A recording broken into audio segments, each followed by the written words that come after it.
Salut à tous, j'espère que vous allez bien. Aujourd'hui je suis contente de vous retrouver dans une vidéo pour une deuxième édition d'une vidéo spéciale que j'avais déjà faite et que je refais pour un autre thème de vidéo. Aujourd'hui je vous retrouve pour un petit top des films dramatiques inspirés d'histoires vraies. En tout cas j'espère qu'elle vous plaira autant que la première que vous verrez normalement apparaître ici normalement, sinon vous avez juste à aller sur ma chaîne pour voir. J'ai ma vidéo qui arrête, ma caméra qui arrête pas de tomber, ça me gonfle. Je suis allée piocher mes informations sur Wikipédia. Je sais que ce n'est pas une source tellement sûre, Wikipédia.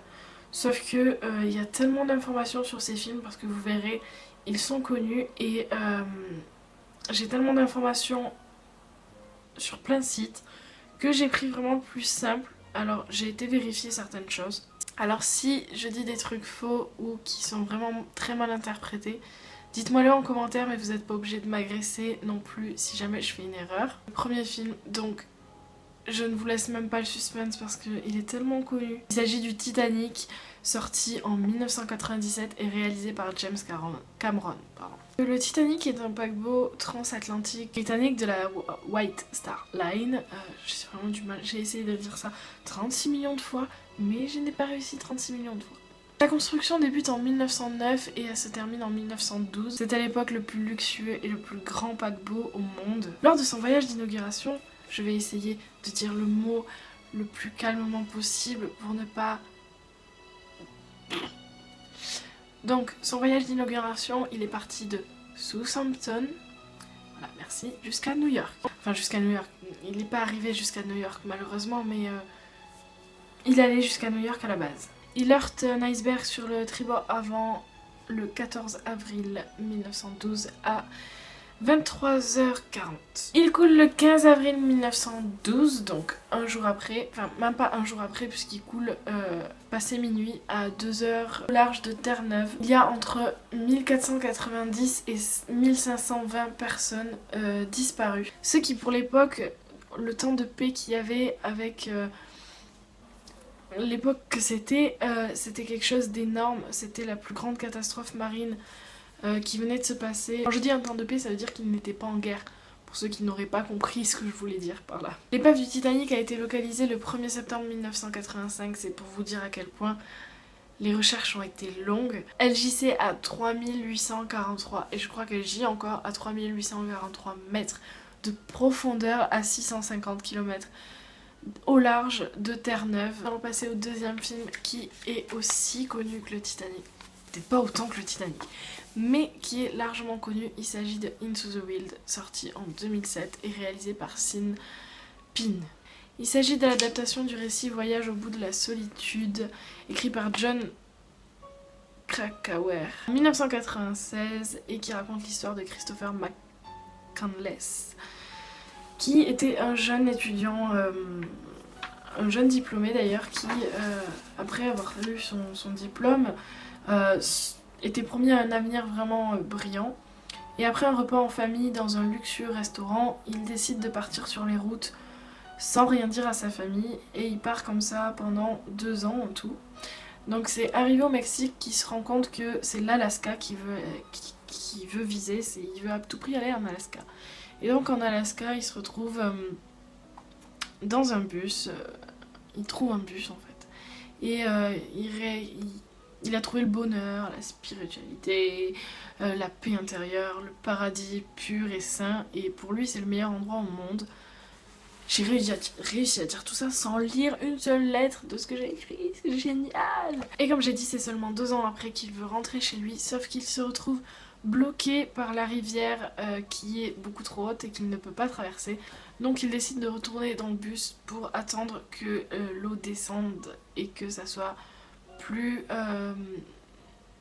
sécurisé en quelque sorte de passer par là. Et donc il va être affamé et il va accidentellement s'empoisonner en mangeant une plante qu'il a confondue avec une autre. Et il se rend compte que le bonheur ne peut pas être la solitude. En gros c'est ça, il peut pas être heureux s'il est tout seul. Et c'est pour ça que sur un petit bout de papier ou sur une feuille, enfin je sais pas exactement, il a écrit le bonheur n'est réel que lorsqu'il est partagé. Et c'est une phrase qui est énormément connue à cette heure-ci et je pense que cette phrase en dit beaucoup et qu'il a totalement raison. Et ce sont des chasseurs qui l'ont trouvé 2 semaines plus tard, 2 semaines après sa mort en fait. Et voilà, j'ai trouvé cette histoire tellement triste parce que il voulait rentrer chez lui, il attendait juste qu'une seule chose, c'était que la rivière baisse de niveau et au final il a même pas réussi. Et ça me rend triste parce que c'est une histoire tellement touchante. Voilà. Troisième film que j'aimerais vous parler, il s'agit de La Vague, sorti en 2008 et réalisé par Denis Gancel. C'est un film inspiré de la troisième vague, étude expérimentale d'un régime autocratique mené par un professeur qui s'appelle Ron Jones. Bien sûr, j'avais un trou. Avec des élèves de première de l'école secondaire de Cubberley à Palo Alto. Putain, je vais pas y arriver ce soir.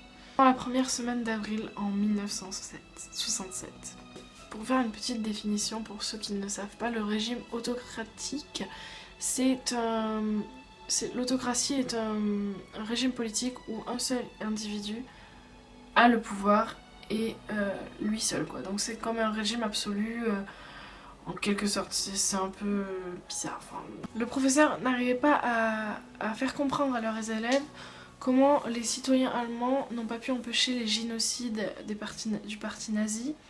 Alors c'était complètement faux parce que les citoyens allemands n'étaient pas du tout au courant de ce qui se passait, mais il a voulu leur faire croire ça pour pouvoir mettre en place une espèce d'expérience qu'il a fait pendant une semaine. Il fonda un mouvement qui s'appela la troisième vague, dont l'idéologie visait la destruction de la démocratie, qui était pour lui ce qui résumait le mieux l'Allemagne en fait. À ce moment-là, je ne vais pas trop vous en parler parce que y a beaucoup trop de choses à dire. Je n'ai pas réussi à faire le tri pour en faire un résumé minimum. Alors je vous mettrai les liens en barre d'infos. Et rien que sur Wikipédia, vous pouvez aller voir, il y a toutes les infos concernant toute la semaine qui s'est déroulée pendant cette expérience. Donc il y a le lundi qui est expliqué, le mardi, le mercredi, jeudi, vendredi. Tout est expliqué. Alors je ne trouve pas que ça soit comme dans le film. Ils disent pas qu'il s'est passé tout ça. Après, ce sont des films, c'est adapté d'une histoire vraie. Donc c'est pas forcément la réalité en elle-même pure, simple et c'est tout. Donc voilà. Pour tous les films, je vous mettrai les liens en barre d'infos. Ne vous inquiétez pas, vous aurez tout ça sous la main.